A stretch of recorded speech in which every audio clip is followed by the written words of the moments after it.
Antônio Gramsci. Os intelectuais e a organização da cultura. Parte 1. Contribuições para uma história dos intelectuais. Capítulo 2. Notas esparsas. Função cosmopolita dos intelectuais italianos. A questão da língua, para o desenvolvimento do conceito de que a Itália realiza o paradoxo de um país novíssimo e velhíssimo ao mesmo tempo, como Lautécia, que nasceu com 80 anos, deve considerar as relações entre os intelectuais e o povo-nação, estudadas sob o aspecto da língua escrita pelos intelectuais e usada em suas relações, e sob o aspecto da função desempenhada pelos intelectuais italianos na cosmópole medieval graças ao fato de que o papado era sediado na Itália. O uso do latim como língua douta está ligado ao cosmopolitismo católico. Latim literário e latim vulgar. Do latim vulgar, desenvolvem-se os dialetos neolatinos, não só na Itália como em toda a área europeia romanizada. O latim literário se cristaliza no latim dos doutos, dos intelectuais, o chamado latim médio, que não pode ser comparado absolutamente com uma língua falada, nacional, historicamente viva. Ainda que não deva tampouco ser confundido com o jargão ou com uma língua artificial como o Esperanto. Em qualquer caso, existe uma fratura entre o povo e os intelectuais, entre o povo e a cultura. Também os livros religiosos são escritos em latim médio, de modo que mesmo as discussões religiosas escapam ao povo, ainda que a religião seja o elemento cultural que prevalece. Da religião, o povo real vê os ritos e sente as prédicas exortativas, mas não pode acompanhar as discussões e os desenvolvimentos ideológicos, que são monopólio de uma casta. A pregação em língua vulgar, na França, remonta às próprias origens da língua. O latim era a língua da igreja. Assim, as pregações eram feitas em latim aos clérigos, aos frades e mesmo às monjas, mas, para os leigos, as pregações eram feitas em francês.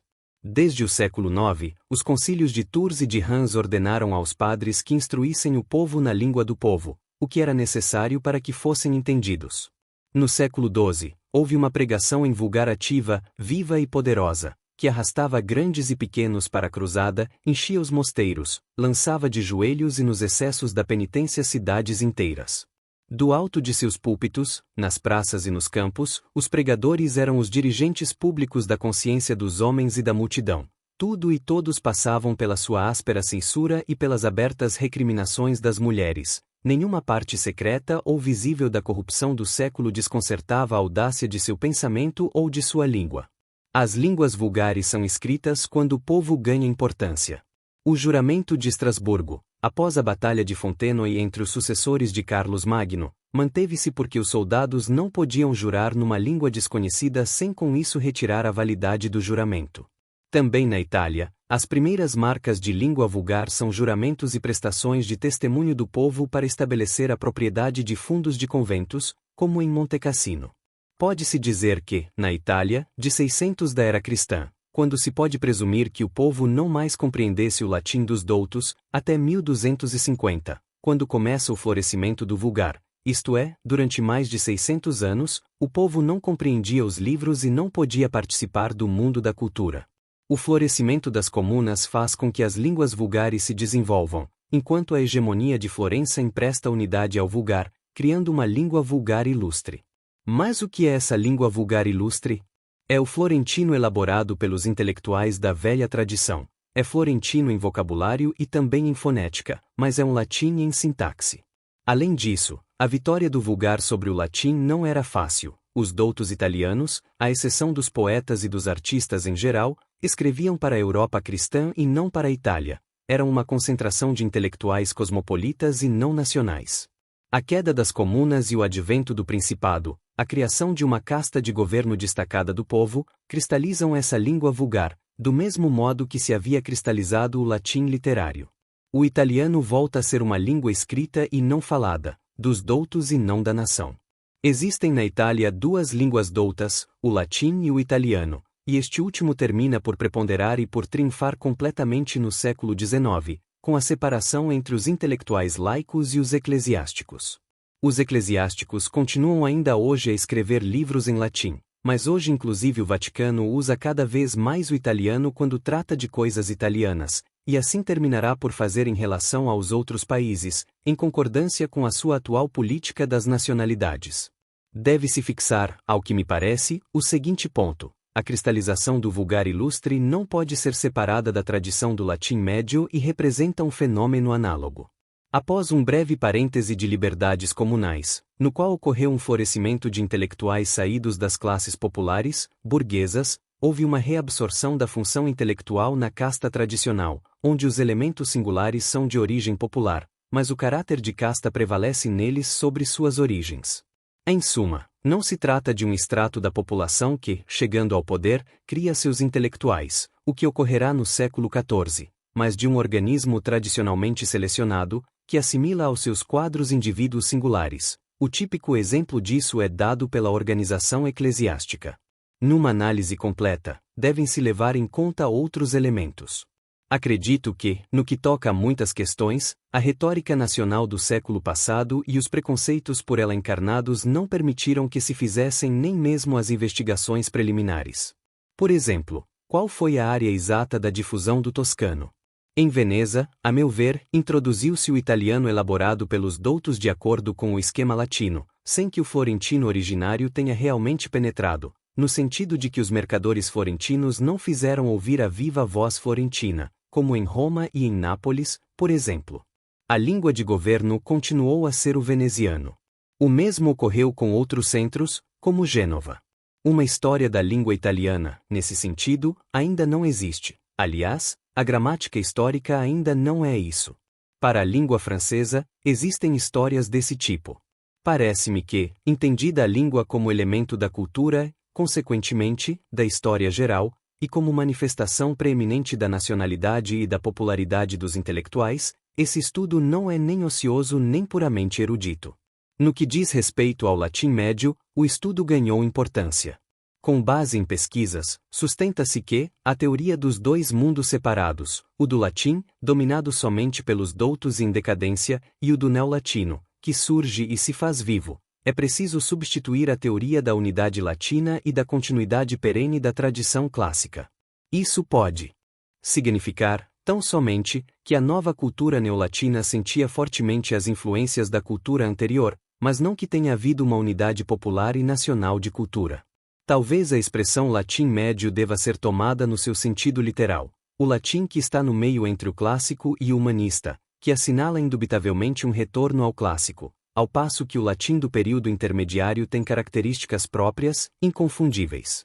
Pode-se datar o nascimento do latim médio na metade do século IV, quando se verifica a aliança entre a cultura clássica e a religião cristã, quando uma nobre pleiade de escritores, saindo das escolas de retórica e de poética, sente o desejo vivo de juntar a nova fé à beleza antiga, desse modo, dar vida à primeira poesia cristã. Parece-me justo reportar o latim médio ao primeiro surgimento de literatura cristã latina, mas o modo de expor sua gênese, ao que me parece, é vago e arbitrário. O latim médio ocuparia cerca de um milênio, entre a metade do século IV e o fim do século XIV, entre o início da inspiração cristã e a difusão do humanismo. Esses 1000 anos dividem-se do seguinte modo: um primeiro período, das origens, que vai da morte de Constantino à queda do Império Romano do Ocidente, de 337 a 476. Um segundo período, da literatura bárbara, que vai de 476 a 799, isto é, até a restauração do Império por Carlos Magno. Verdadeira época de transição na contínua e progressiva latinização dos bárbaros, com a formação de um extrato de intelectuais germânicos que escreviam em latim. Um terceiro período, do Renascimento Carolíngio, que vai de 799 a 888, até a morte de Carlos, o Gordo. Um quarto período, da literatura feudal, que vai de 888 a 1000, até o pontificado de Silvestre II, quando o feudalismo, lenta transformação de ordenamentos preexistentes, abre uma nova era. Um quinto período, da literatura escolástica, que se prolonga até o fim do século XII, quando o saber se recolhe nas grandes escolas e o pensamento e o método filosóficos fecundam todas as ciências, e um sexto período, da literatura erudita, que vai do princípio do século XIII ao fim do século XIV e que já anuncia a decadência. A questão da língua, para o desenvolvimento do conceito de que a Itália realiza o paradoxo de um país novíssimo e velhíssimo ao mesmo tempo, como Lao Tse, que nasceu com 80 anos, deve considerar as relações entre os intelectuais e o povo-nação, estudada sob o aspecto da língua escrita pelos intelectuais e usada em suas relações, e sob o aspecto da função desempenhada pelos intelectuais italianos na cosmópole medieval graças ao fato de que o papado era sediado na Itália. O uso do latim como língua douta está ligado ao cosmopolitismo católico. Latim literário e latim vulgar. Do latim vulgar, desenvolvem-se os dialetos neolatinos, não só na Itália como em toda a área europeia romanizada. O latim literário se cristaliza no latim dos doutos, dos intelectuais, o chamado latim médio, que não pode ser comparado absolutamente com uma língua falada, nacional, historicamente viva. Ainda que não deva tampouco ser confundido com o jargão ou com uma língua artificial como o Esperanto. Em qualquer caso, existe uma fratura entre o povo e os intelectuais, entre o povo e a cultura. Também os livros religiosos são escritos em latim médio, de modo que mesmo as discussões religiosas escapam ao povo, ainda que a religião seja o elemento cultural que prevalece. Da religião, o povo real vê os ritos e sente as prédicas exortativas, mas não pode acompanhar as discussões e os desenvolvimentos ideológicos, que são monopólio de uma casta. A pregação em língua vulgar, na França, remonta às próprias origens da língua. O latim era a língua da igreja. Assim, as pregações eram feitas em latim aos clérigos, aos frades e mesmo às monjas, mas, para os leigos, as pregações eram feitas em francês. Desde o século IX, os concílios de Tours e de Reims ordenaram aos padres que instruíssem o povo na língua do povo, o que era necessário para que fossem entendidos. No século XII, houve uma pregação em vulgar ativa, viva e poderosa, que arrastava grandes e pequenos para a cruzada, enchia os mosteiros, lançava de joelhos e nos excessos da penitência cidades inteiras. Do alto de seus púlpitos, nas praças e nos campos, os pregadores eram os dirigentes públicos da consciência dos homens e da multidão. Tudo e todos passavam pela sua áspera censura e pelas abertas recriminações das mulheres. Nenhuma parte secreta ou visível da corrupção do século desconcertava a audácia de seu pensamento ou de sua língua. As línguas vulgares são escritas quando o povo ganha importância.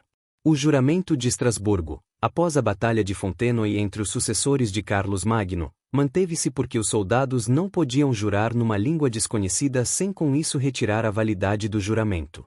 Também na Itália, as primeiras marcas de língua vulgar são juramentos e prestações de testemunho do povo para estabelecer a propriedade de fundos de conventos, como em Montecassino.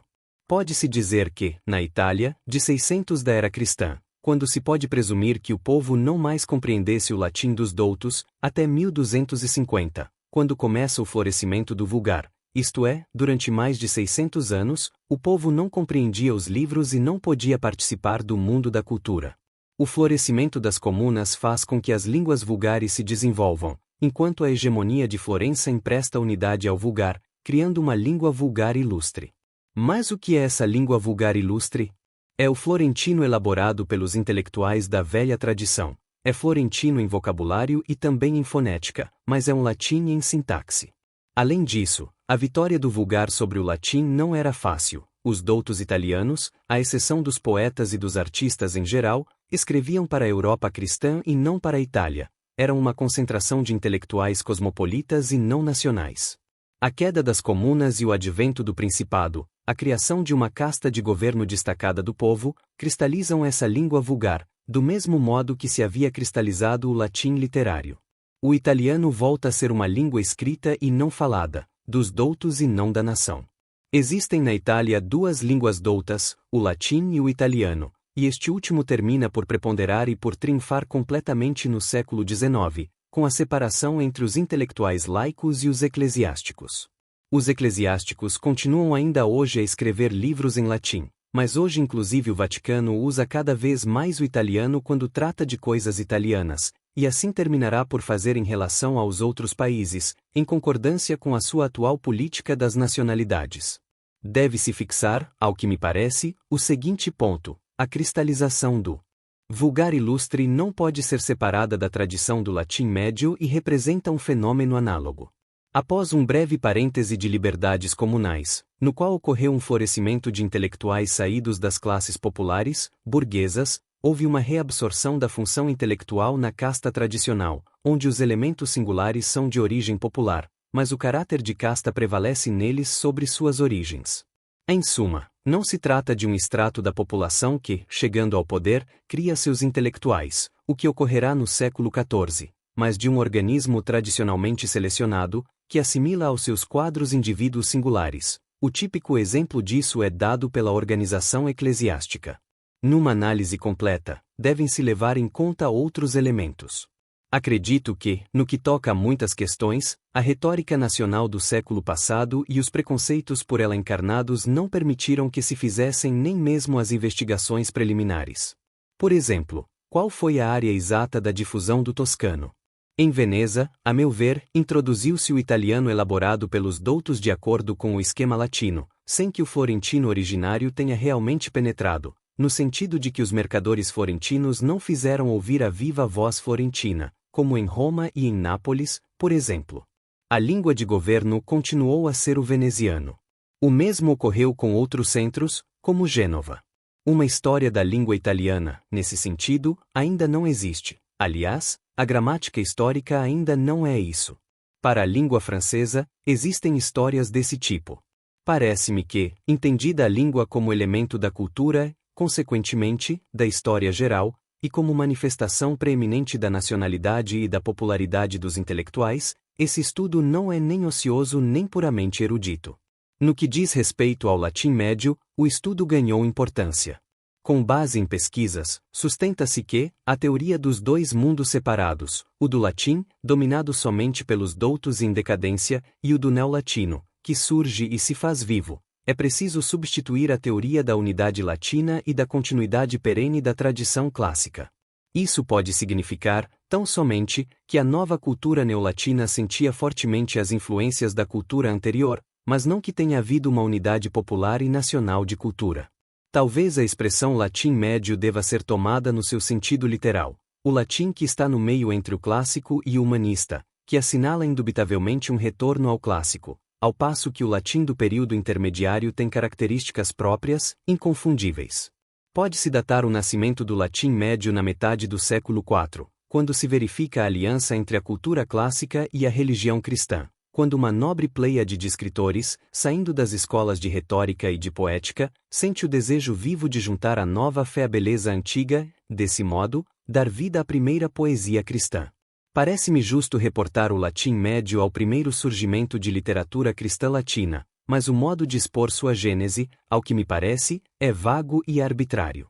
O latim médio ocuparia cerca de um milênio, entre a metade do século IV e o fim do século XIV, entre o início da inspiração cristã e a difusão do humanismo. Esses 1000 anos dividem-se do seguinte modo: um primeiro período, das origens, que vai da morte de Constantino à queda do Império Romano do Ocidente, de 337 a 476. Um segundo período, da literatura bárbara, que vai de 476 a 799, isto é, até a restauração do Império por Carlos Magno.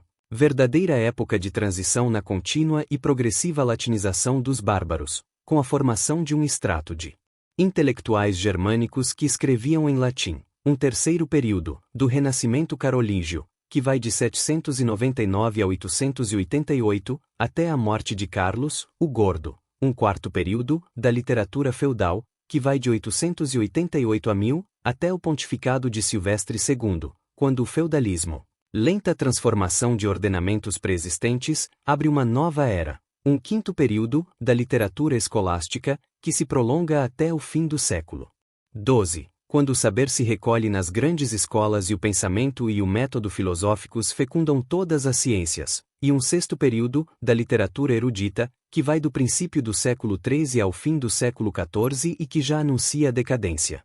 Para estudar a formação das classes intelectuais italianas na Alta Idade Média, é preciso levar em conta não só a língua, a questão do latim médio, como também, e particularmente, o direito. Após as invasões bárbaras, o direito romano entra em queda e reduz-se a direito pessoal e consuetudinário, em comparação com o direito longobardo. Emerge o direito canônico, que passa de direito particular, de grupo, a direito estatal. Por fim, ocorre o renascimento do direito romano e sua expansão através das universidades. Esses fenômenos não acontecem subitamente, nem simultaneamente. Articulam-se ao desenvolvimento histórico geral, a fusão dos bárbaros com as populações locais e a processos correlatos. O desenvolvimento do direito canônico, a importância que assume na economia jurídica das novas formações estatais, a formação da mentalidade imperial medieval e cosmopolita e o desenvolvimento do direito romano, adaptado e interpretado pelas novas formas de vida, dão lugar ao nascimento e à estratificação dos intelectuais italianos de função cosmopolita. Houve um período, o da hegemonia do direito germânico, no qual a ligação entre o velho e o novo era quase unicamente a língua, o latim médio. O problema dessa interrupção interessou a ciência e interessou também a intelectuais preocupados, no princípio do século XIX, com a continuidade da tradição italiana desde a antiga Roma, visando a constituir a nova consciência nacional. Segundo a reconstrução histórica, nas escolas do Império Romano, em Roma, em Constantinopla, em Berito, ensinava-se somente o direito romano, nas duas posições de jus publicum e de jus privatum. No jus publicum estava compreendido o jus sacrum pagão, enquanto o paganismo foi religião tanto dos súditos quanto do Estado. Com o aparecimento do cristianismo e sua ordenação, nos séculos das perseguições e das tolerâncias, como sociedade em si, diversa da sociedade política, surge um novo jus sacrum. Depois que o cristianismo foi, primeiro, reconhecido, depois, elevado pelo Estado à fé única do Império, o novo jus sacrum teve apoio e reconhecimento do legislador laico, mas não foi considerado do mesmo modo que o antigo. O cristianismo, separado da vida social e política, destacara-se também do jus publicum, e as escolas não se ocupavam de sua ordenação. O novo jus sacrum tornou-se matéria própria das escolas da sociedade religiosa.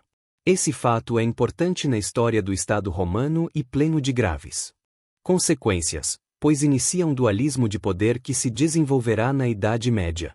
Durante os séculos da Alta Idade Média, o novo jus sacrum, chamado também jus canonicum ou jus ecclesiasticum, e o jus romanum foram ensinados em escolas diversas, de importância numérica e de difusão diferentes. Escolas especializadas romanistas, quer por continuação das antigas, quer por surgirem então, existiam, no Ocidente, sobretudo na Itália. Se, fora da Itália, a sociolai das artes liberais transmitiam noções elementares de direito laico, particularmente romano, sua atividade foi pobre, como atesta a produção escassa, fragmentária, intermitente e frequentemente equívoca que delas provinha. Ao contrário, as escolas eclesiásticas, dedicadas ao ensino e ao estudo dos dogmas de fé, ao mesmo tempo, do direito canônico, foram inúmeras, não só na Itália como em todos os países cristãos e católicos. Todo mosteiro e toda catedral de alguma importância tinham sua escola. A riqueza de coleções canônicas, sem interrupção do século VI ao século XI, na Itália, na África, na Espanha, na França, na Alemanha, na Inglaterra e na Irlanda, testemunha essa atividade. A explicação desse formigar do direito canônico, em contraste com o romano, liga-se ao fato de que o direito romano, na medida em que continuou a ser aplicado no Ocidente e na Itália, degradou-se a direito pessoal. Tornar-se direito pessoal significou ser colocado em posição inferior às leis populares, Volksrecht, vigentes no território do Império do Ocidente, cuja conservação e modificação cabiam não só ao poder soberano, régio ou imperial, mas também, e principalmente, às assembleias dos povos a que pertenciam. Ao contrário, os súditos romanos dos reinos germânicos, posteriormente, do Império não foram considerados como unidade em si, mas como indivíduos singulares, portanto, não tiveram assembleia particular autorizada a manifestar vontade coletiva sobre a conservação e a modificação do próprio direito nacional. Assim, o direito romano foi reduzido a mero direito consuetudinário. Na Itália longobarda, princípios e institutos romanos foram aceitos pelos vencedores, mas a posição do direito romano não se modificou. A renovação do império realizada por Carlos Magno não retirou o direito romano de sua inferioridade. Sua posição melhorou apenas mais tarde e por outras causas. No conjunto, continuou a ser direito pessoal, na Itália, até o século XI. As novas leis promulgadas pelos imperadores não foram acrescentadas até todo o século XI ao Corpus Justinianum, mas ao Edito Longobardo. Consequentemente, não foram vistas como direito geral obrigatório para todos, mas como direito pessoal dos que viviam sob lei longobarda. Com o direito canônico ocorreu o inverso, não se reduziu a direito pessoal, por ser o direito de uma sociedade diversa e distinta da sociedade política, na qual a participação não se baseava na nacionalidade. Possuía, nos concílios e nos papas, seu próprio poder legislativo. Tinha, porém, esfera de obrigatoriedade restrita. Tornava-se obrigatório ou por aceitação espontânea, ou por acolhimento entre as leis do Estado. A posição do direito romano modifica-se radicalmente na Itália à medida que, após o advento dos otônios, o império é concebido, mais clara e explicitamente, como continuação do antigo. A escola de Pavia faz-se intérprete desse fato e proclama a lei romana Omnium Generalis, preparando o ambiente no qual pôde surgir e florescer a escola de Bolonha. Os imperadores suábios encaram o Corpus Justinianum como seu código, ao qual fizeram acréscimos.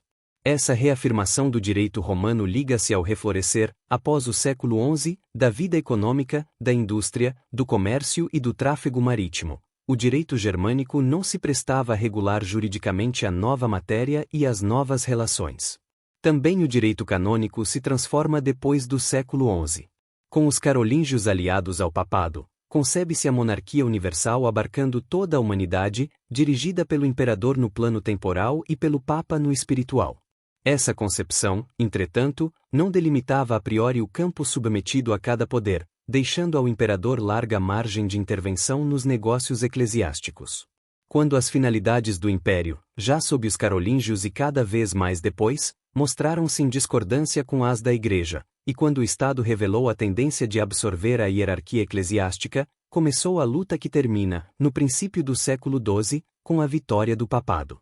Proclama-se a primazia do espiritual, a Igreja readquire liberdade para sua ação legislativa e consolida-se a doutrina do Sólua. Essa concepção teocrática é combatida teórica e praticamente, mas se mantém dominante, em forma genuína ou atenuada, durante séculos. Assim, estabelecem-se dois tribunais, o sacramental e o não sacramental, e, desse modo, os dois direitos são casados, o trunque jus. O caráter cosmopolita da literatura italiana pode ser pensado a partir do ensaio de Augusto Rostagni sobre a autonomia da literatura romana, publicado em 4 partes na Itália Letteraria de 21 de maio de 1933 e seguintes. Segundo Rostagni, a literatura latina surge inicialmente das guerras púnicas, como causa e efeito da unificação da Itália, como expressão essencialmente nacional, com o instinto do progresso, da conquista, com o impulso das mais altas e vigorosas afirmações. Trata-se de um conceito anti-histórico, pois era impossível falar, nessa época, de fenômeno nacional, mas tão somente de romanismo que unifica juridicamente a Itália, e uma Itália que ainda não corresponde ao que hoje entendemos por Itália, já que estava excluída a Alta Itália, que tem hoje importância nada pequena no conceito de Itália. Que Rostagni tenha razão ao falar de autonomia da literatura latina, isto é, ao sustentar que ela é autônoma em relação à literatura grega, é algo que pode ser aceito. Mas, na realidade, existia mais nacionalidade no mundo grego do que no romano itálico.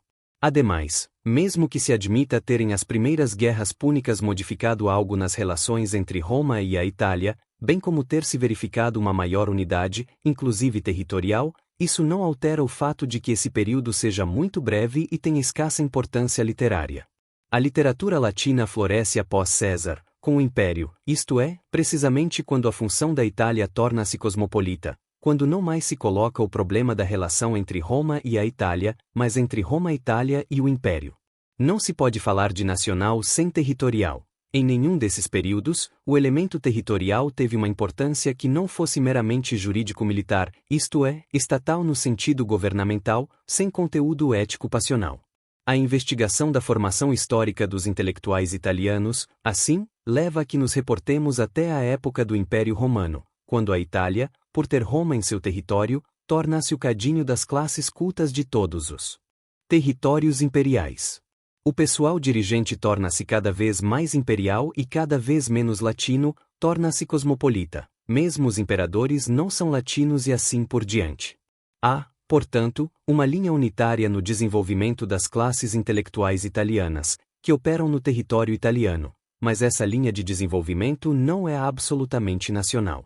O fato leva a um desequilíbrio interno na composição da população que vive na Itália, e assim por diante. O problema do que sejam os intelectuais pode ser revelado, em toda a sua complexidade, por meio dessa investigação. Direito romano ou direito bizantino? O direito romano consistia, essencialmente, em um método de criação do direito, na resolução contínua da casuística jurisprudencial. Os bizantinos, com Justiniano, recolheram a massa dos casos de direito resolvidos pela atividade jurídica concreta dos romanos, não como documentação histórica, mas como código coagulado e permanente. Essa passagem de um método a um código permanente pode ser compreendida como o fim de uma época, como a transição de uma história em desenvolvimento rápido e contínuo para uma fase histórica relativamente estagnada. O renascimento do direito romano, isto é, da codificação bizantina do método romano de resolver as questões de direito, coincide com o florescimento de um grupo social que pretende uma legislação permanente, superior aos arbítrios dos magistrados, movimento que culmina no constitucionalismo, pois somente em um quadro permanente de concórdia-discorde, de luta dentro de uma moldura legal que determine os limites do arbítrio individual, pode esse grupo desenvolver as forças implícitas em sua função histórica. A cultura na Alta Idade Média, fase cultural do advento do latim médio, pode ser vista, por exemplo, pela história da literatura latina cristã, de A.G. Amatuxi. Ao escrever sobre Cassiodoro, observa-se que, sem nada descobrir, pois não tinha talento para fazê-lo, mas olhando para o passado, em meio ao qual se erguia a gigantesca figura de Jerônimo, Cassiodoro afirmou que a cultura clássica, o que para ele era sinônimo de cultura romana, devia ser o fundamento da sagrada, e que esta deveria ser adquirida nas escolas públicas. O Papa Agapito, entre os anos de 535 e 536, teria realizado esse programa, se não tivesse sido impedido pelas guerras e pelas lutas de facção que devastavam a Itália. Cassiodoro divulgou esse programa nos 2 livros de Institutiones e o realizou no Vivarium, convento por ele fundado em Squillace. Outro ponto a ser estudado é a importância desempenhada pelo mosteiro na criação do feudalismo. Em São Benedito e a Itália de seu tempo, Luigi Salvatorelli escreve que uma comunidade, e além disso uma comunidade religiosa, guiada pelo espírito beneditino, era um patrão muito mais humano do que o proprietário individual, com seu egoísmo pessoal, seu orgulho de casta, sua tradição de abusos seculares. E o prestígio do mosteiro, mesmo antes de se concentrar em privilégios legais, protegia os colonos, em certa medida, contra a rapacidade do fisco e as incursões dos bandos armados legais e ilegais. Longe das cidades em plena decadência, em meio aos campos espremidos que ameaçavam tornar-se um deserto, o mosteiro surgia, novo núcleo social que extraía o seu ser do novo princípio cristão, fora de qualquer mistura com o mundo decrépito que insistia em ser designado pelo grande nome de Roma. Assim, São Benedito, sem propô-lo diretamente, realizou uma obra de reforma social e de verdadeira criação. Ainda menos premeditada foi sua obra de cultura.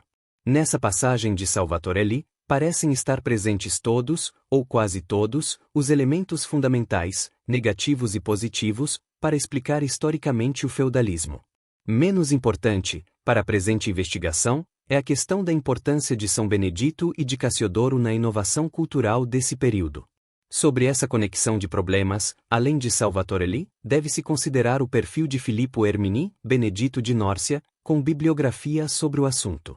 Segundo Ermini, as casas beneditinas tornaram-se, verdadeiramente, um asilo de saber, e, mais do que o castelo, o mosteiro será a oficina de toda a ciência. Nele, a biblioteca conservará para os pósteros os escritos dos autores clássicos e cristãos. A intenção de Benedito se realiza. O Orbis Latinus, destruído pela ferocidade dos invasores, recompõe-se em unidade e tem, assim, início, sobretudo pela obra do gênio e da mão de seus seguidores, a admirável civilização da Idade Média. Quando se diz que Platão desejava uma república de filósofos, é preciso entender historicamente o termo filósofos, que hoje deveria ser traduzido por intelectuais.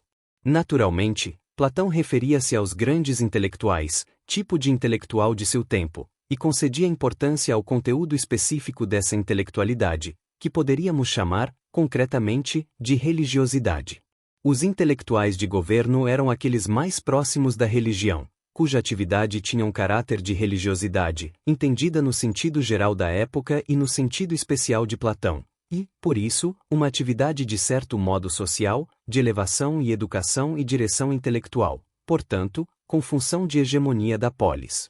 Poder-se afirmar que a utopia de Platão antecipa o feudalismo medieval, com a função que, neste, é própria da Igreja e dos eclesiásticos, categoria intelectual daquela fase do desenvolvimento histórico-social. A aversão de Platão aos artistas deve ser entendida, portanto, como aversão às atividades espirituais individualistas, que tendem ao particular e que são, consequentemente, areligiosas e associais.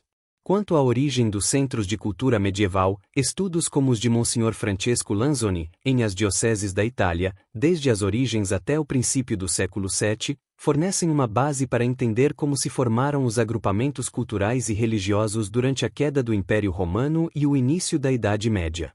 Evidentemente, esse processo de agrupamento não pode ser separado da vida econômica e social e fornece indicações para a história do nascimento das comunas e para a origem das cidades mercantis. Uma importante sede episcopal não podia prescindir de certos serviços, defesa militar, abastecimento, que determinavam um agrupamento de elementos laicos em torno dos religiosos. Essa origem religiosa de uma série de cidades medievais indica como a escolha da sede episcopal tem valor histórico, pois supõe uma função organizadora e centralizadora do local. A partir desses estudos, torna-se possível reconstruir questões de método na crítica dessa investigação, em parte de caráter dedutivo, bem como uma bibliografia fundamental. Também são importantes os estudos de Duchesne sobre o cristianismo primitivo e sobre as antigas dioceses, e os de Arnac sobre as origens cristãs. No que toca à relação entre mosteiro e regime feudal, desenvolve-se na prática a regra beneditina. E o princípio ora elabora. O labora já era submetido ao or, isto é, a finalidade principal era o serviço divino. Assim, os monges camponeses são substituídos pelos colonos, a fim de que os monges pudessem, a qualquer momento, estar no convento para praticar os ritos. Os monges no convento mudam de trabalho industrial, artesanal, e trabalho intelectual, que contém uma parte manual, a função de copista. A relação entre colonos e convento é relação feudal, com concessões niveladoras, e liga-se tanto à elaboração interna que ocorre no trabalho dos monges quanto ao crescimento da propriedade fundiária do mosteiro. Outro desenvolvimento é dado pelo sacerdócio. Os monges servem como sacerdotes em território circunvizinho e sua especialização aumenta. Sacerdotes, intelectuais de conceito, copistas, operários, industriais, artesãos. O convento é a corte de um território feudal, defendido, mais do que pelas armas, pelo respeito religioso. Ele reproduz e desenvolve o regime da vila romana patrícia. Para o regime interno do mosteiro, foi desenvolvido e interpretado um princípio da regra, segundo o qual, na eleição do abade, deve prevalecer o voto dos que se julgam mais sábios e prudentes. Disse ainda que o abade deve munir-se do conselho deles quando tiver de decidir sobre assuntos graves, mas não tão graves que justifiquem consulta a toda a congregação. Desse modo, os monges sacerdotes, dedicados aos ofícios correspondentes às finalidades da instituição, foram se distinguindo dos outros sacerdotes que continuavam a realizar os serviços da casa. Sobre a tradição nacional italiana, considere o que escreve B. Barbadoro no Marzocco de 26 de setembro de 1926 a respeito da Segunda Liga Lombarda e de sua exaltação como primeiro germe da independência da estirpe diante da opressão estrangeira, que prepararia os Faustos do Renascimento. Barbadoro advertia contra essa interpretação e observava que a fisionomia histórica de Frederico II é muito diferente da de Frederico Barba Ruiva, e que outra é a política italiana do segundo Suevo, senhor do Mezzogiorno da Itália, cuja história há séculos se separara da história do resto da península. Pareceu, em certo momento, que a restauração da autoridade imperial no centro e no norte conduziria finalmente à constituição de uma forte monarquia nacional. No Marzocco de 16 de dezembro de 1928, Barbadoro, em breve nota, recorda essa sua afirmação, a propósito de um amplo estudo de Michelangelo Sipa publicado no Arquivo Histórico para as Províncias Napolitanas, no qual o tema é amplamente demonstrado. Essa corrente de estudos é muito interessante, pois permite compreender a função histórica das comunas e da primeira burguesia italiana, que teve um papel desagregador da unidade existente, sem saber ou sem poder substituí-la por uma unidade nova e própria. O problema da unidade territorial não foi sequer colocado ou suspeitado. Esse florescimento burguês não teve continuação, foi interrompido pelas invasões estrangeiras. O problema é muito interessante do ponto de vista do materialismo histórico e pode ser relacionado com o problema da função internacional dos intelectuais italianos. Porque os núcleos burgueses formados na Itália, que atingiram completa autonomia política, não tiveram a mesma iniciativa dos estados absolutistas na conquista da América e na abertura de novas frentes? Afirma-se que um dos elementos da decadência das repúblicas italianas foi a invasão turca, que interrompeu, pelo menos, desorganizou o comércio com o Levante, e a modificação do eixo histórico mundial, que passou do Mediterrâneo para o Atlântico graças à descoberta da América e à circunnavegação da África. Mas por que Cristóvão Colombo serviu à Espanha e não a uma república italiana? Porque os grandes navegadores italianos serviram a outros países. A razão deve ser buscada na própria Itália, e não nos turcos ou na América. A burguesia desenvolveu-se melhor, nesse período, com os estados absolutistas, isto é, com um poder indireto, não tendo todo o poder. Este é o problema, que deve ser relacionado com o dos intelectuais. Os núcleos burgueses italianos, de caráter comunal, tiveram condições de elaborar uma categoria própria de intelectuais imediatos, mas não de assimilar as categorias tradicionais de intelectuais, notadamente o clero, as quais, pelo contrário, mantiveram e aumentaram seu caráter cosmopolita. Enquanto isso, os grupos burgueses não italianos, através do Estado absolutista, alcançaram essa finalidade com muita facilidade, pois absorveram os próprios intelectuais italianos. Essa tradição histórica explica, talvez, o caráter monarquista da burguesia italiana moderna e pode contribuir para uma melhor compreensão do Risorgimento. Quanto ao desenvolvimento do espírito burguês na Itália, considere o artigo no centenário da morte de Albertino Mussato, de Manlio Torquato Dasi, na Nova Antologia de 16 de julho de 1929. Segundo Dasi, Mussato destaca-se da tradição da história teológica para iniciar a história moderna ou humanista mais do que qualquer outro de sua época. Em Mussato, as paixões e os motivos utilitários dos homens aparecem como motivos da história. Esse desenvolvimento pode ser acompanhado até Maquiavel, Guicciardini e Leon Battista Alberti. Na parte de seu estudo sobre a lírica do século XVI publicada na Crítica de novembro de 1930, Benedetto Croce escreve sobre o Galateo. Início da citação de Benedetto Croce, abre aspas, ele nada tem de acadêmico e de pesado. É uma série de gentis advertências sobre o modo agradável de se comportar em sociedade e um dos livros iniciadores que a Itália do século XVI deu ao mundo moderno, fecha aspas, Benedetto Croce. É correto dizer que se trata de um livro iniciador dado ao mundo moderno? Quem é mais iniciador para o mundo moderno, Casa e Castiglione ou Leon Battista Alberti? Quem se ocupava das relações entre cortesãos, ou quem dava conselhos para a edificação do tipo do burguês na sociedade civil? Todavia, nesta investigação, deve-se levar Casa em conta. É correto não considerá-lo apenas acadêmico e pesado.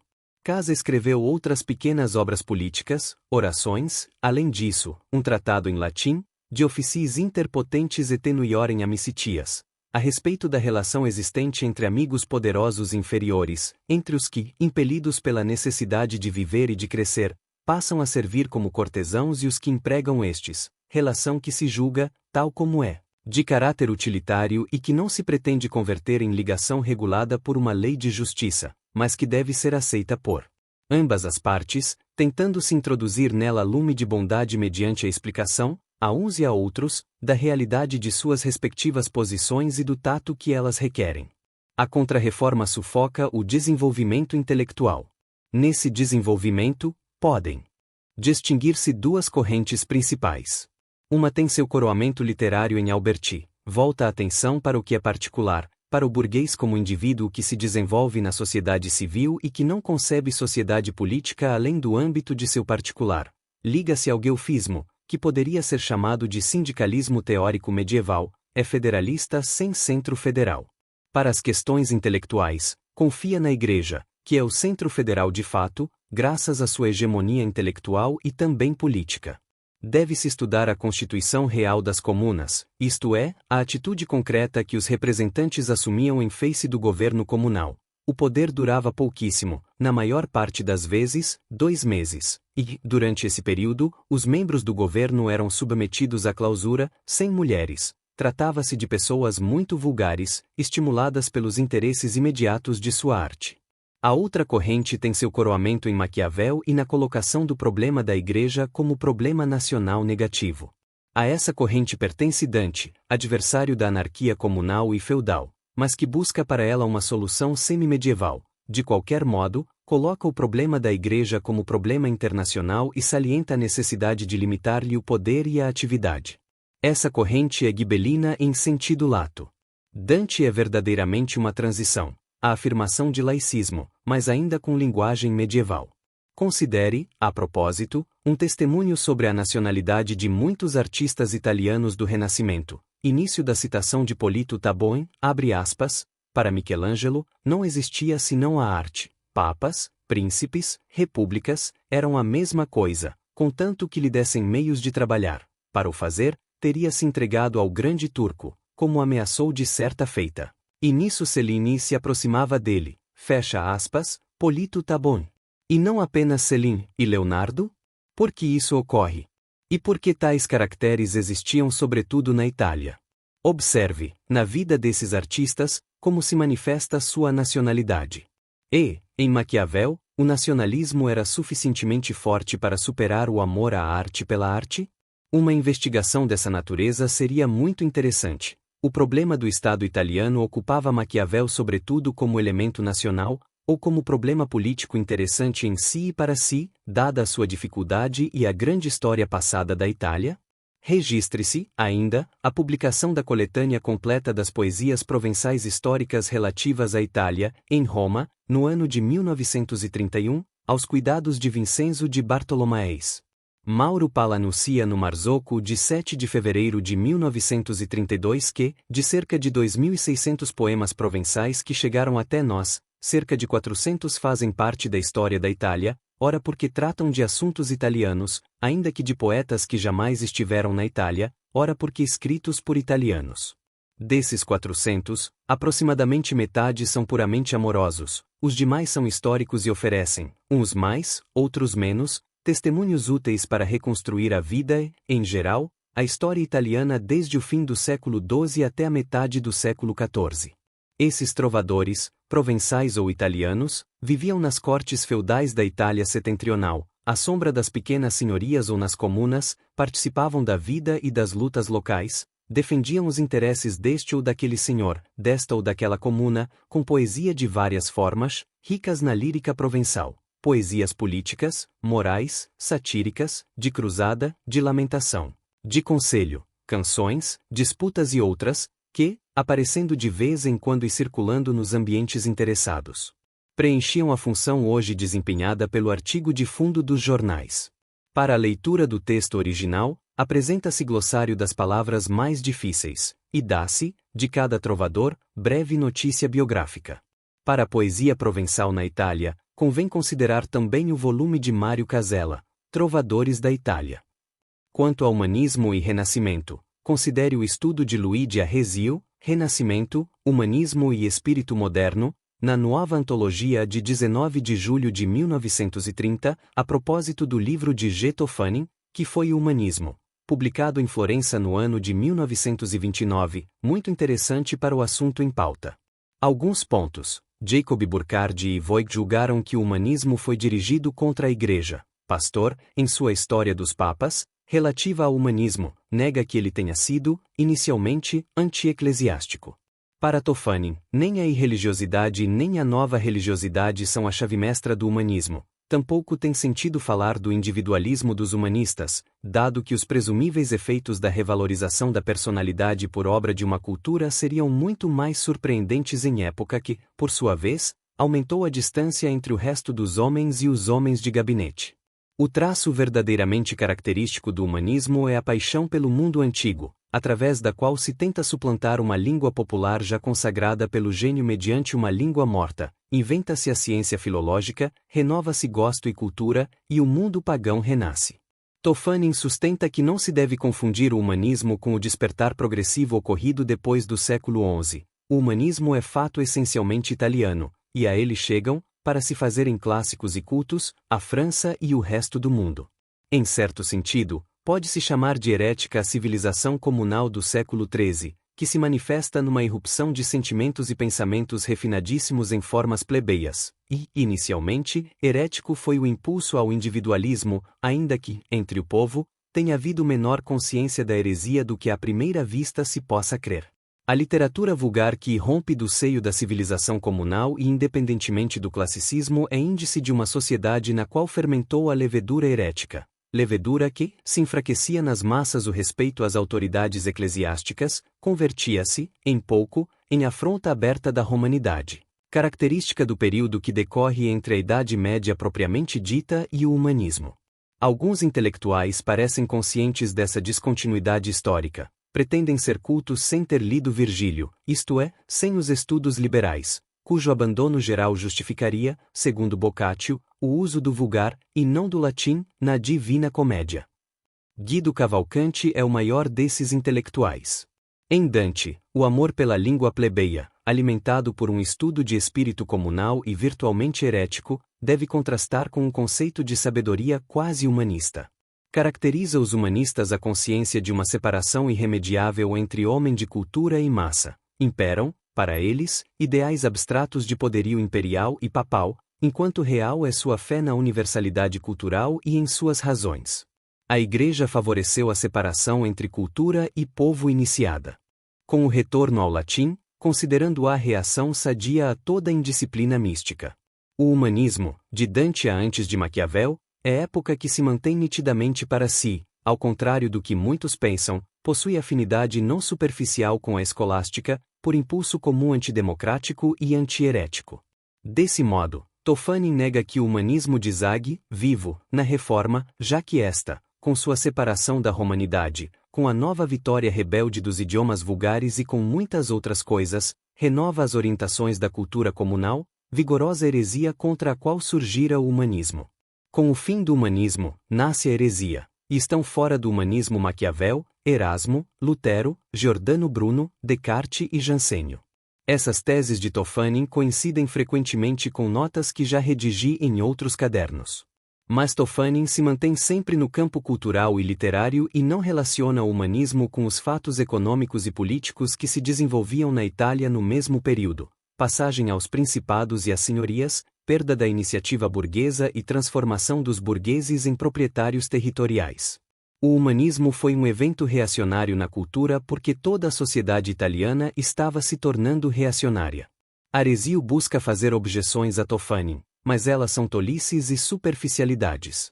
Que a época comunal seja todo um fermento de heresias é algo que Aresio não pode aceitar, já que considera heresias tão somente o averroísmo e o epicurismo. Mas a comuna era uma heresia em si mesma, pois devia, tendencialmente, entrar em luta com o papado e tornar-se independente dele. Assim, não lhe agrada que Toffanin considere todo o humanismo como fiel ao cristianismo, ainda que reconheça que inclusive os céticos ostentavam religiosidade. A verdade é que se tratou do primeiro fenômeno clerical no sentido moderno, uma contrarreforma por antecipação, além disso, uma contrarreforma em relação ao período comunal. Os humanistas se opunham à ruptura do universalismo medieval e feudal que estava implícita nas comunas e que foi sufocada. Aresio segue as velhas concepções sobre o humanismo e repete as afirmações que se tornaram clássicas de Voigt, Burcardi, Rossi, Dignollac, Simondz e Geb. Como se explica o fato de que o Renascimento italiano tenha encontrado estudiosos e divulgadores bastante numerosos no exterior e que não exista um livro de conjunto escrito por um italiano? Ao que me parece, o Renascimento é a fase culminante moderna da função internacional dos intelectuais italianos. Por isso, ele não teve ressonância na consciência nacional, que foi e continua a ser dominada pela Contra-Reforma. O Renascimento é vivo nas consciências nos locais em que criou novas correntes de cultura e de vida, nos locais em que operou em profundidade, não nos locais em que foi sufocado sem que restasse outro resíduo além do retórico e verbal e onde se tornou, portanto, objeto de mera erudição, isto é, de curiosidade exterior. Os processos de Galileu e de Giordano Bruno e a eficácia da Contra-Reforma em impedir o desenvolvimento científico na Itália mostram que a ciência se desenvolveu nos países protestantes e onde a Igreja era menos imediatamente forte do que na Itália. A Igreja contribuiu para a desnacionalização dos intelectuais italianos de duas maneiras: positivamente, enquanto organismo universal que preparava pessoal para todo o mundo católico, e negativamente, obrigando os intelectuais que não queriam se submeter à disciplina da Contra-Reforma a emigrar. É significativa a indicação nas recordações de um velho normalista, de Girolamo Vitelli, na Nuova Antologia de 19 de abril de 1930. A filologia clássica na Itália, durante 3 séculos, até a segunda metade do século XIX, foi completamente negligenciada.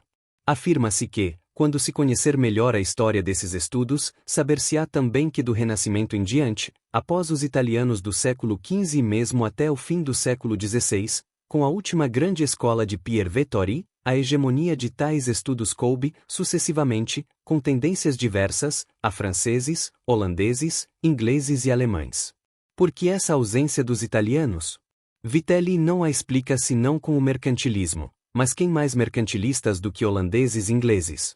É curioso que precisamente as nações protestantes, e, na França, ao que parece, os impressores Etienne eram huguenotes, mantenham o estudo do mundo antigo em destaque. Seria necessário observar a organização desses estudos nessas nações e comparar com os centros de estudo na Itália. A Contra-Reforma influi.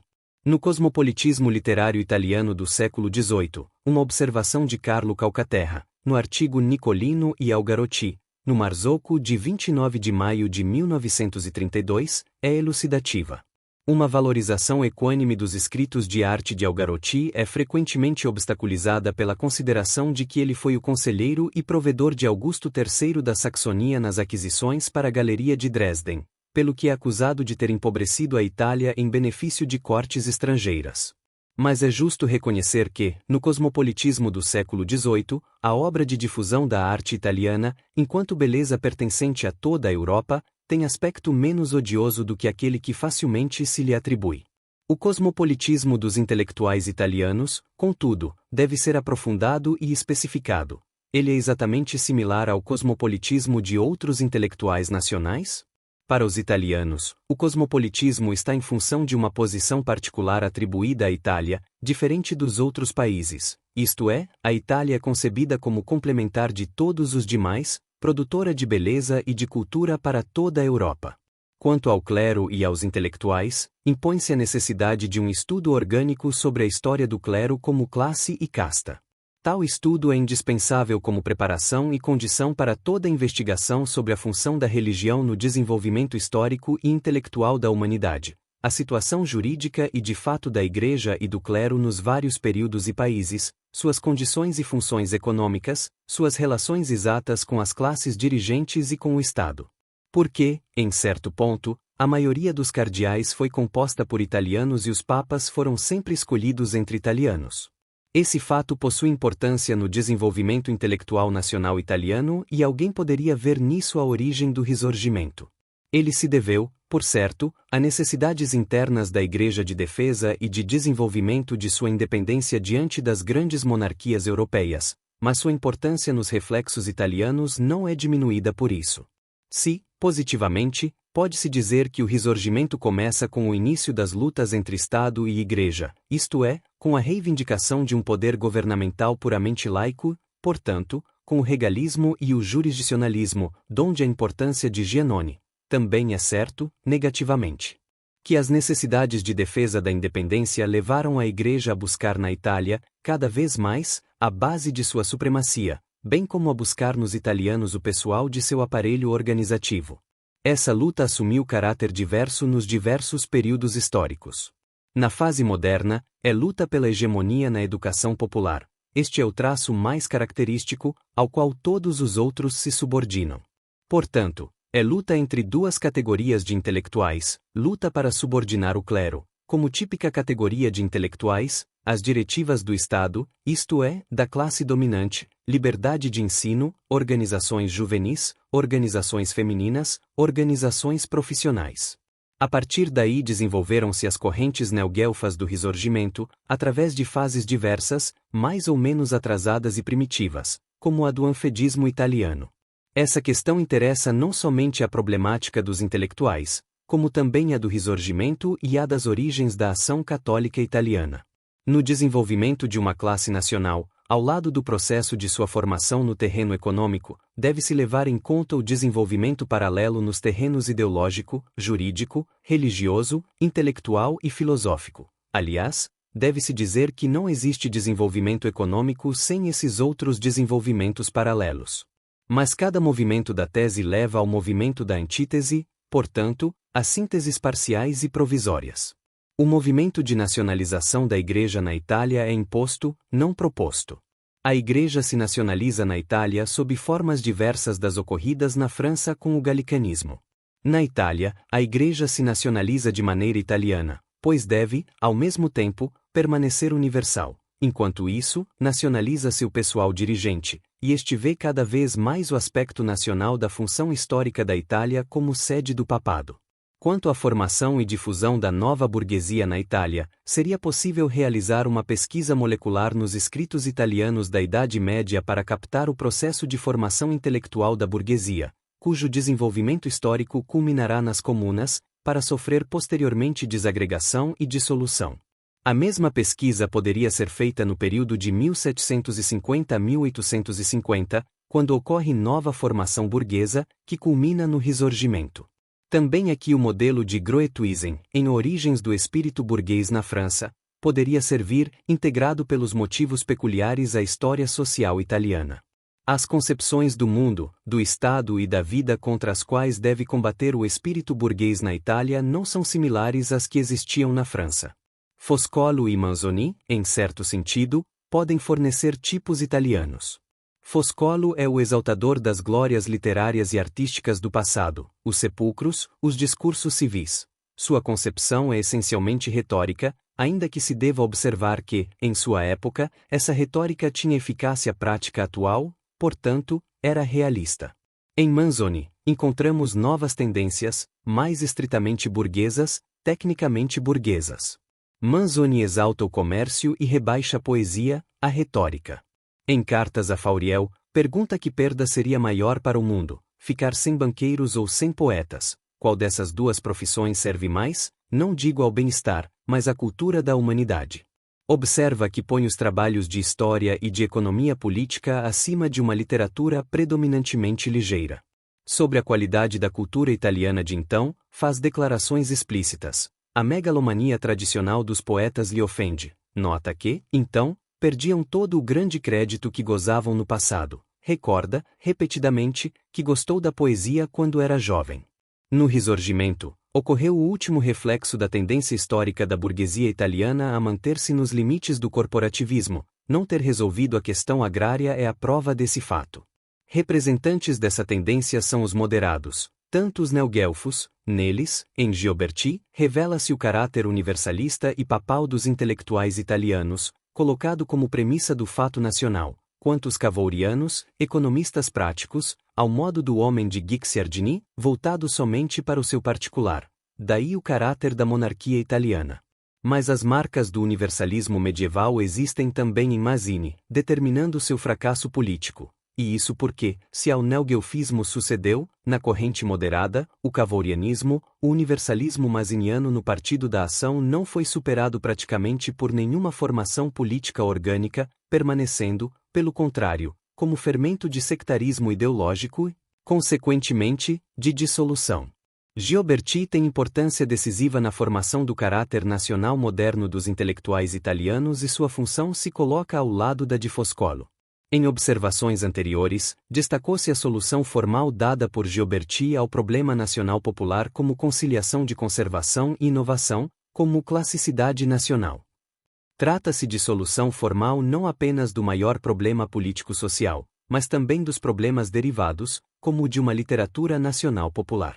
Para as finalidades deste estudo, impõe-se rever suas maiores publicações polêmicas, o Primato, o Rinovamento e os escritos contra os jesuítas, Prolegomeni Jesuíta Moderno, além do livro de Anzilotti sobre Gioberti.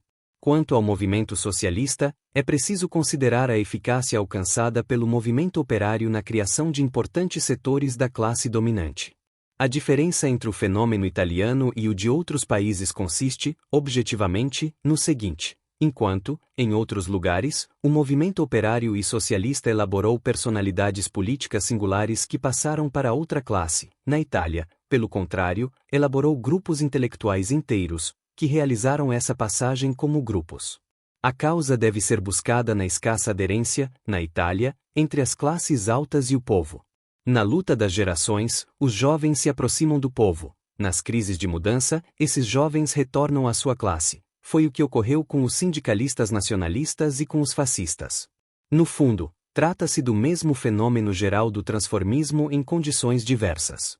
O transformismo clássico foi o processo pelo qual se unificaram os partidos do Risorgimento. Esse transformismo esclarece o contraste entre civilização, ideologia e a força de classe. A burguesia não consegue educar os seus jovens, luta de geração, e eles se deixam atrair culturalmente pelos operários, chegando mesmo a tornar-se, ou buscando fazê-lo, seus dirigentes, num desejo inconsciente de realizar a hegemonia de sua própria classe sobre o povo. Mas, nas crises históricas, retornam às origens. Fenômenos de grupos semelhantes ocorreram também onde as situações eram análogas, como nos socialismos nacionais eslavos, nos social-revolucionários, nos narodniki e afins. Existem muitas questões dos jovens, e duas se destacam. Em primeiro lugar, a geração antiga realiza sempre a educação dos jovens. Há conflito e discórdia, mas se trata de fenômenos superficiais, inerentes a toda obra educativa e de refreamento, a menos que se manifestem interferências de classe, nesse caso, os jovens, ou uma parcela deles, da classe dirigente, entendida no mais amplo sentido, não só econômico como também político-moral, se rebelam e passam para a classe progressista tornada historicamente capaz de tomar o poder. Ainda assim, trata-se de jovens que deixam de ser dirigidos pelos velhos de uma classe para serem dirigidos pelos velhos de outra. Permanece a subordinação real dos jovens aos velhos como geração, não obstante as diferenças de temperamento e vivacidade. Em segundo lugar, quando o fenômeno assume caráter dito nacional, isto é, quando não se revela abertamente a interferência de classe, a questão se complica e se torna caótica. Os jovens permanecem em estado de rebelião, pois persistem as causas profundas, sem que possam analisá-las, criticá-las e superá-las historicamente e de modo real. Os velhos dominam de fato, mas, início da citação, abre aspas, apres moi le deluge, fecha aspas, autor não informado, não conseguem educar os jovens e prepará-los para a sucessão. Isso significa que existem todas as condições para que os velhos de outra classe devam dirigir esses jovens, sem que possam fazê-lo graças a razões extrínsecas de pressão político-militar. A luta, cujas expressões normais exteriores são sufocadas, liga-se como gangrena dissolvente à estrutura da velha classe, debilitando-a e apodrecendo-a. Assume formas mórbidas, de misticismo, de sensualismo, de indiferença moral, de degenerescências patológicas psíquicas e físicas. A velha estrutura não contém nem satisfaz as novas exigências. O desemprego permanente e semi-permanente dos chamados intelectuais é um dos fenômenos típicos dessa insuficiência, que assume caráter agudo nos mais jovens, na medida em que não lhes deixa horizontes abertos. Além disso, essa situação leva aos quadros fechados de caráter feudal-militar, isto é, agudiza ela mesma os problemas que não pode resolver. Sobre o protestantismo na Itália, deve-se considerar a corrente intelectual contemporânea que defende o princípio de que as fraquezas da nação e do Estado italianos se deveriam à ausência de uma reforma protestante, corrente representada particularmente por Missiroli. Essa posição é uma dedução mecânica das ideias críticas de Renan e de Sorel sobre a formação e as necessidades da cultura francesa. É possível que se integrasse também, indiretamente, a leitura de teses de Masaryk acerca da cultura russa, conhecidas por mediações italianas. As críticas feitas a Masaryk por essa via aproximam-se, metodologicamente, das que Croce dirigiu aos defensores das reformas protestantes, e é estranho que isso não tenha sido visto por alguns intérpretes afeitos à prática política concreta. Ao contrário, seria lícito desautorizar o ecletismo diletante de certas leituras italianas, que se apresentam como papel carbono de elementos culturais franceses. Surge ainda uma tese de Proudhon, próxima à de Renan no que toca ao povo francês, segundo a qual se deveria alcançar reforma intelectual e moral com a ajuda do clero, que, por meio da linguagem e do simbolismo religiosos, concretizaria e garantiria verdades laicas da Revolução. Não obstante suas bizarrices, Proudhon é mais concreto do que parece. Está convencido da necessidade de uma reforma intelectual em sentido laico, filosófico, como diz, mas não encontra outro meio didático senão a mediação clerical.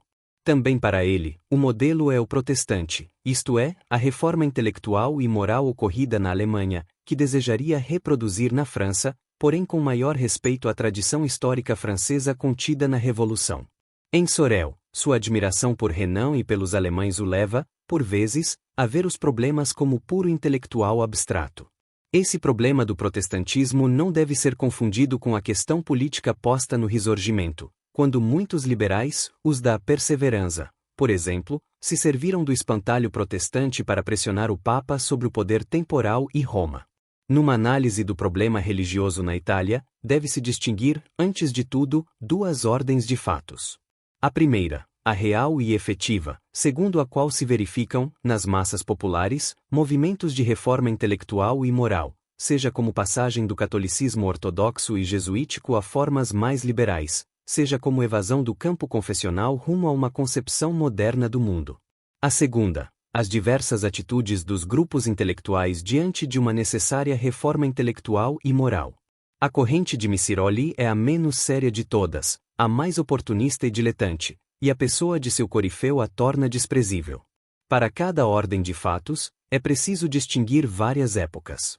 A do Risorgimento, com o liberalismo laico, de um lado, e o catolicismo liberal, de outro.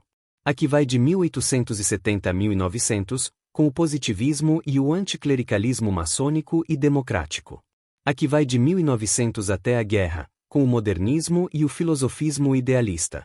A que vai até a concordata, com a organização política dos católicos italianos. E a pós-concordata, com nova colocação do problema, tanto para intelectuais quanto para o povo. É inegável, não obstante o maior poder da organização católica e um despertar de religiosidade nesta última fase, que muitas coisas estão mudando no catolicismo, e que a hierarquia eclesiástica se mostra alarmada, pois não consegue controlar essas transformações moleculares. Ao lado de uma nova forma de anticlericalismo, mais refinada e profunda do que a do século XIX, existe maior interesse pelas coisas religiosas por parte dos leigos, que levam à análise um espírito não educado pelo rigor hermenêutico jesuítico, portanto, tendente com frequência à heresia, ao modernismo, ao ceticismo elegante. Troppa grazia para os jesuítas, que prefeririam que os leigos, ao contrário, não se interessassem por religião senão para acompanhar o culto. Na concepção não apenas da ciência política, mas de toda a vida cultural e espiritual, teve imensa importância a posição assinalada por Hegel para os intelectuais, que deve ser cuidadosamente estudada. Com Hegel, começa-se a não mais pensar segundo as castas ou os estados, mas segundo o Estado, cuja aristocracia são precisamente os intelectuais. A concepção patrimonial do Estado, modo de pensar por castas, é a que Hegel destrói, com polêmicas irônicas e sarcásticas contra von Haller. Sem essa valorização dos intelectuais feita por Hegel, nada se compreende, historicamente, do idealismo moderno e de suas raízes sociais. As correntes filosóficas idealistas, Croce e Gentili, determinaram um primeiro processo de isolamento dos cientistas das ciências naturais ou exatas em relação ao mundo da cultura. A filosofia e a ciência destacaram-se, e os cientistas perderam prestígio. Outro processo de isolamento ocorreu. Graças ao novo prestígio dado ao catolicismo e à formação do centro neo-escolástico. Assim, os cientistas laicos têm contra si a religião e a filosofia mais difundida, e não pode deixar de ocorrer perda de capacidade e desnutrição da atividade científica, que não se desenvolve isolada do mundo da cultura geral. Mais ainda, dado que a atividade científica, na Itália, é estreitamente ligada ao orçamento do Estado, que não é dos maiores, a atrofia do desenvolvimento do pensamento científico, da teoria, não é compensada por desenvolvimento da técnica instrumental e experimental, que requer facilidades de meios e dotações. Essa desagregação da unidade científica e do pensamento geral é sentida, e buscaram-se remédios pela elaboração de um nacionalismo científico, defendendo-se a tese da nacionalidade da ciência. Mas é evidente que se trata de construções exteriores e extrínsecas, boas para congressos e celebrações oratórias, sem eficácia prática. Os cientistas italianos, entretanto, são valorosos, realizam com poucos meios sacrifícios inauditos e obtêm resultados admiráveis. O perigo maior parece estar no grupo neo-escolástico, que ameaça absorver muito da atividade científica, esterilizando-a, como reação ao idealismo gentiliano.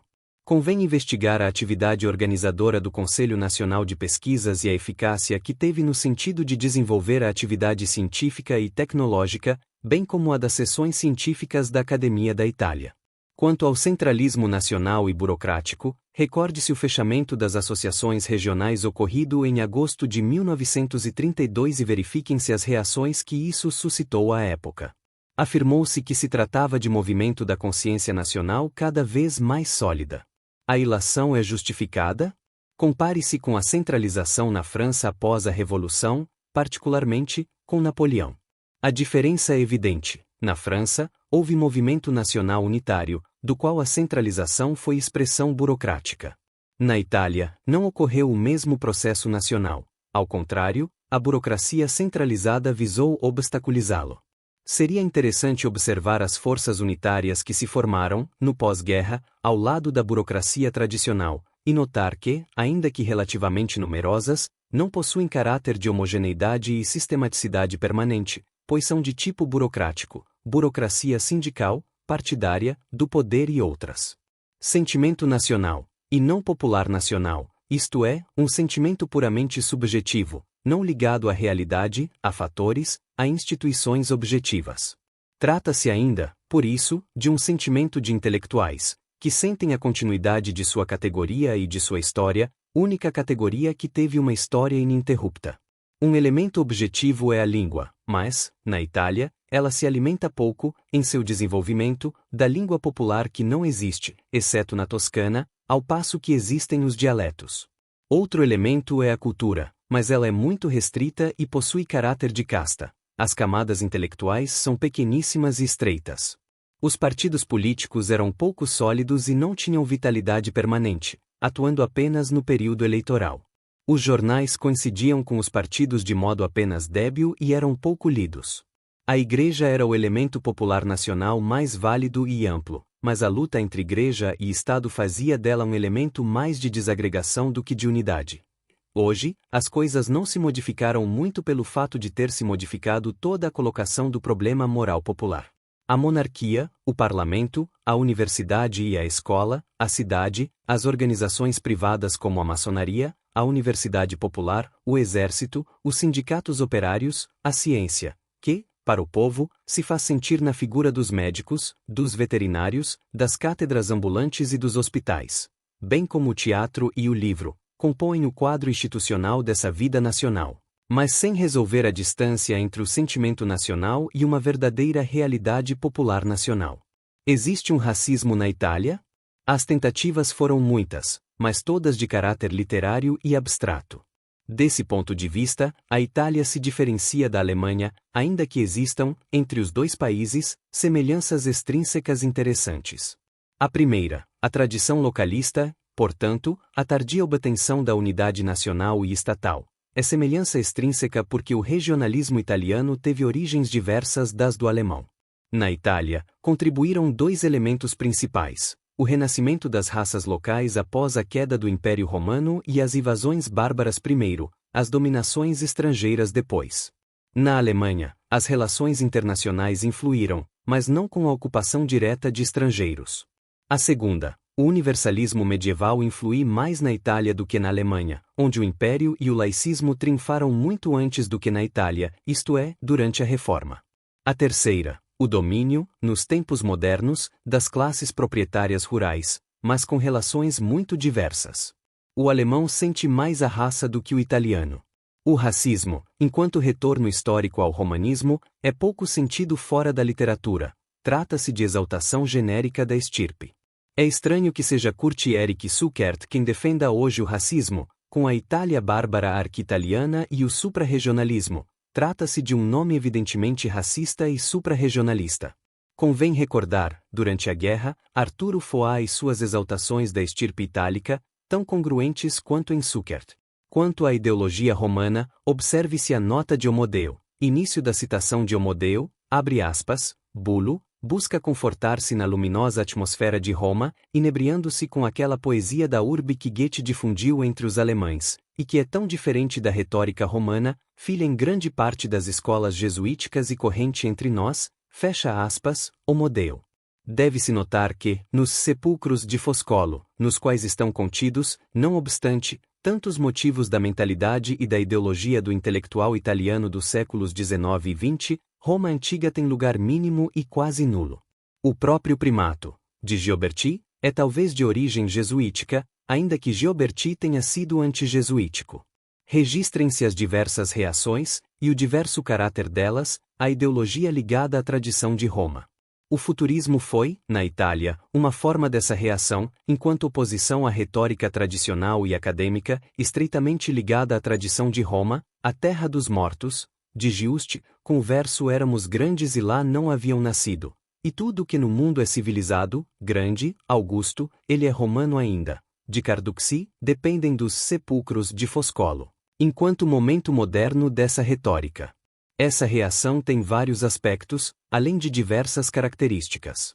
Tende, por exemplo, a negar que a Itália moderna seja herdeira da tradição romana, como na expressão de Lessing sobre os vermes saídos da decomposição do cadáver romano, ou a negar a própria importância dessa tradição. No livro de Wells, Breve História do Mundo, essa reação assume diferentes aspectos. Primeiro, nega que a história mundial antiga se unifique no Império Romano, ampliando a visão histórica mundial com a história da China, da Índia e dos mongóis. Segundo, tende a desvalorizar, em si, a grandeza da história romana e de sua tradição, tanto como tendência política, Sacro Império Romano, quanto como tendência cultural, Igreja Católica. Se é exato o primeiro ponto, o segundo sofre de nova projeção de elementos ideológicos e é moralista. Outro aspecto a observar é a valorização do elemento não romano na formação das nações modernas. O elemento germânico na formação dos estados romano-germânicos é cultivado pelos alemães e prossegue na polêmica sobre a importância da reforma como premissa da modernidade.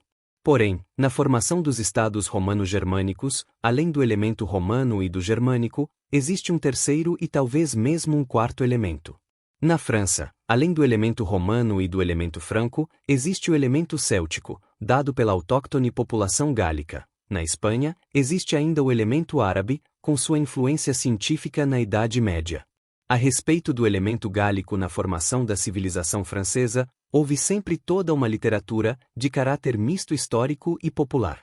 Na época mais recente, examine-se a Histoire de la Gaule, de Camille Julien, onde se lê que é tempo de acabar com a obsessão da história imperial, sendo necessário desembaraçar-se dos modos de sentir e de pensar que são heranças do Império Romano.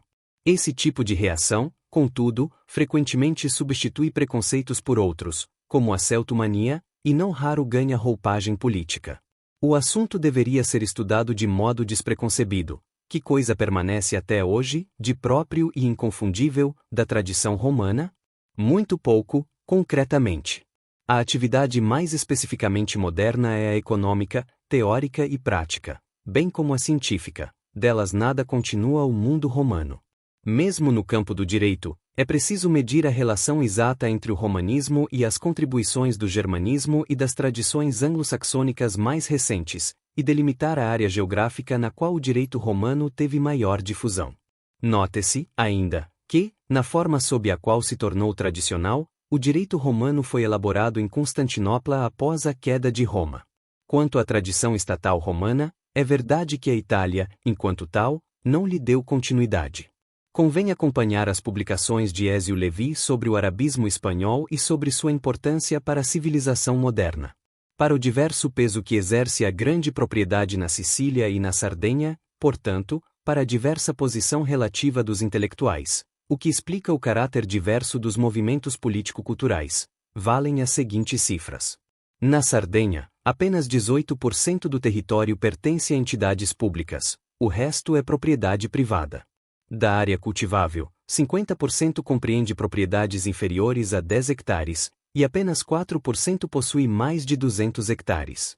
Na Sicília, em 1907, Lorenzoni assinalava 1.400 propriedades de mais de 200 hectares, com uma extensão de 717.729,16 hectares, isto é, 29,79% da extensão cadastral da ilha era possuída por 787 proprietários. Em 1929, Molé constatava 1.055 latifúndios de mais de 200 hectares, com extensão conjunta de 540.700 hectares, isto é, 22% da área agrária e florestal. Mas permanece a dúvida: trata-se de um verdadeiro fracionamento do latifúndio? Por outro lado, deve-se levar em conta a diferença histórico-social e cultural dos grandes proprietários sicilianos em relação aos sardos. Os sicilianos têm grande tradição e são fortemente unidos. Na Sardenha, não existe nada disso. Quanto aos intelectuais sicilianos, registre-se a rivalidade entre Palermo e Catânia na disputa do primado intelectual da ilha. Catânia é chamada de Atenas siciliana, aliás de Sicula Atene. Sua celebridade se encadeia em nomes e episódios. Domenico Tempio, poeta licencioso, escreve após o terremoto de 1693 que destruiu Catânia. Antônio Prestineza relaciona o tom licencioso do poeta à experiência do terremoto: morte, vida, destruição, fecundidade. Vincenzo Bellini é contraposto a Tempio por sua melancolia romântica. Mário Rapizardi é a Gibéria moderna de Catânia. Garibaldi lhe escreve. Início da citação de Garibaldi, abre aspas, na vanguarda do progresso, nós lhe seguiremos, fecha aspas, Garibaldi. Victor Hugo acrescenta, início da citação de Victor Hugo, abre aspas, vous êtes un précurseur, fecha aspas, Victor Hugo. Seguem-se a polêmica Carducci-Rapizardi e a de Rapizardi com de Felice. Em 19 de maio, de Felice conduzia a passeata aos portões de Rapizardi. Populismo socialista se mistura com o culto supersticioso de Santa Ágata. Quando Rapizardi estava na hora de morrer, pretendeu-se que ele retornasse à igreja, e se disse, início da citação, abre aspas, assim viveu Argante, e morreu assim como viveu, fecha aspas, autor não informado. Ao lado de Rapizardi, Verga, Capuana e de Roberto, não são considerados sicilianíssimos, porque ligados às correntes continentais e amigos de Carducci. Entre Catânia e os Abruzos, traça-se uma inesperada linha de correspondências na literatura italiana do século XIX. A origem de uma teoria da história literária e da cultura atribuída a autores americanos, referida por Campbell em prefácio a um livro de Ford, segundo a qual, em cada época, os grandes homens o são na atividade fundamental de seu tempo, levaria a considerar absurdo reprovar aos americanos a ausência de grandes artistas, já que possuem grandes técnicos. Do mesmo modo que seria absurdo reprovar ao Renascimento a existência de grandes pintores e escultores e não de grandes técnicos. As origens dessa teoria podem ser encontradas em Carlyle, em Sobre os Heróis e o Heroísmo. Carlyle deve afirmar, aproximadamente, que, se Dante tivesse sido compelido a agir como guerreiro, isto é, se fosse obrigado a desenvolver sua personalidade num momento de necessidade militar, teria sido grande do mesmo modo. O heroísmo seria quase como uma forma que se enche do conteúdo heróico que prevalece numa época ou ambiente determinado. Pode-se afirmar, contudo, que, em épocas de envelhecimento público e esmagamento, é impossível qualquer forma de grandeza. Onde o grande caráter moral é combatido, não pode existir grande artista. Metastasio não pode ser Dante ou Alfieri. Onde próspera Auger, poderá existir um Dante? Talvez um Michele Barbie. A questão, em geral, não é séria se for colocada como necessidade do aparecimento de grandes gênios. Pode-se julgar, tão somente, a atitude diante da vida, mais ou menos conformista ou